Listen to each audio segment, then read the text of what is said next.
Mr. JJ Redick. JJ Redick has been named the top guy. Obviously, him and LeBron have the podcast. Many people have said a guy who's on the production company, who my brother knows, even told my brother that he's like, look, this was just a job interview. This was a coaching job interview. This whole podcast. He feels as though a lot of people feel as though like this is what it was. This is what it was building up to. And it's interesting because the cons in it I see more of than the pros because Absolutely. JJ has no coaching experience. I mean, he's never been in this type of environment before. Obviously, he has a great basketball mind, but to be able to translate it to actual, an NBA season, and then when you hit a wall, it's like, do we really have the same respect for you that we would like a seasoned coach? To you, Marlon, what have been your thoughts on these headlines, and also just what do you think it could actually end up being? Yeah. First thing that came to my mind is Brooklyn Nets. Steve Nash. Yeah, Steve Nash. That's what I go to. All over again. Excellent point. Excellent point. All over again. And I think if they end up hiring JJ Redick, it's going to be that situation all over again. I don't think the guys are going to have the level of respect, like you said, as they would as a veteran coach. Someone like a Ty Lue or like that is going to be typical LeBron's the coach. And he's running up plays on the sideline. And I think LeBron would love to do that again, but I don't think he needs that for his career.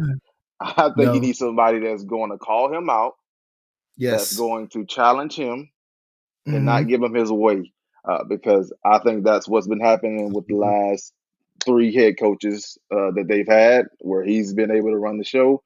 He's been able to not get checked, and I think they need somebody to come in that's going to check him, especially at this point in his career.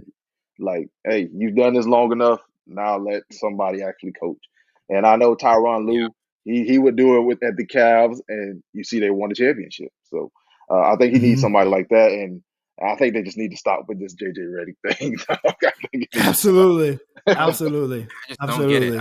It doesn't make sense to me because it's just like, I understand like it's the alluring, it's the like entertaining pick because JJ's become, he's really come hot on the scene with sports media, and he has, he's great at analyzing breakdowns. He calls games, does all that. But I'm like, that doesn't translate to, I can actually get in the day-to-day grind with players. And like Steve Nash, he trained KD, but I'm like, that's not going to be the same when you're in a game 7 and you're having to like challenge your player. Like exactly. Like my question is, what's going to happen when JJ has to challenge LeBron?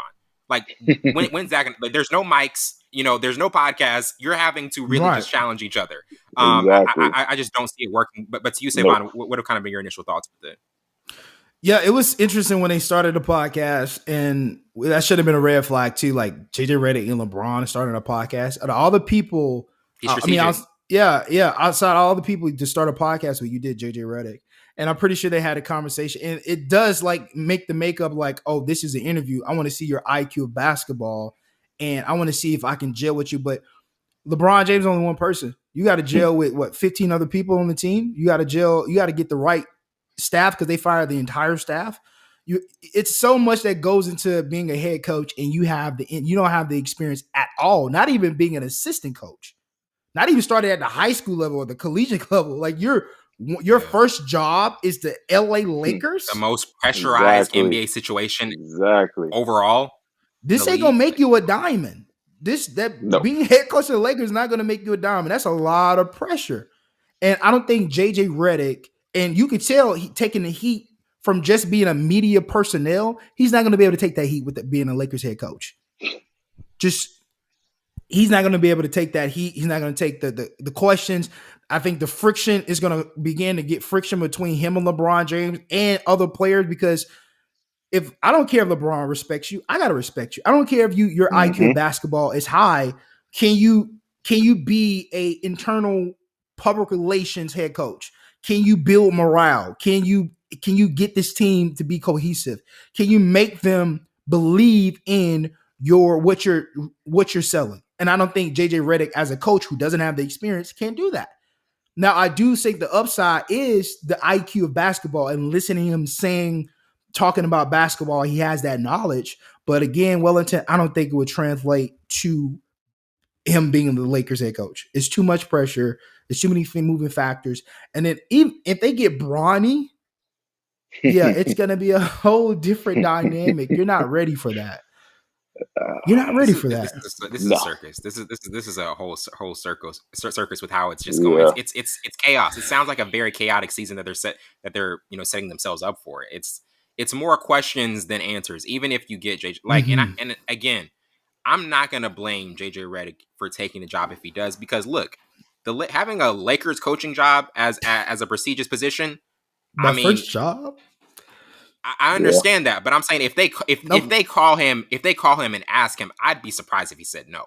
I don't think he's going to work. He's going to take that, of course. Yeah, but I'm saying like you're saying, Savon, for your first job, that is not the head coaching gig you want. No. That's not how you want to start off. But I think he'll take it because my first head coaching job is the Lakers. I don't care how I got it. It's the Lakers, bro. And then even if I give them above 500, that's a win. Yeah. Because this is my first coaching gig. And I got LeBron James. I got all these guys. And I get them above 500, which is, okay. We don't know if that's going to happen. But I do think, if it's his first head coaching job, he's going to take that. Wellington, if the Lakers called you. That's what Tyler told me. Hold up. We literally are just the same. We were at our at a lunch after my niece's graduation. We were talking, and I said, "Man, should he really take it?" He said, "Wellington, if we're at lunch today and Rob Pelinka calls you, say, hey man, I love the podcast. Hope you're doing well. You want to be the Lakers coach?" He said, "You're going to take that. You're going to take that. You're going to take that, and you're going to get your things ready." And I'm going to make sure you take that. What are you talking about? And hire me. And I bring you on. I don't care if I'm the water boy. Hire me. Yeah, exactly. Nobody's turning that job down.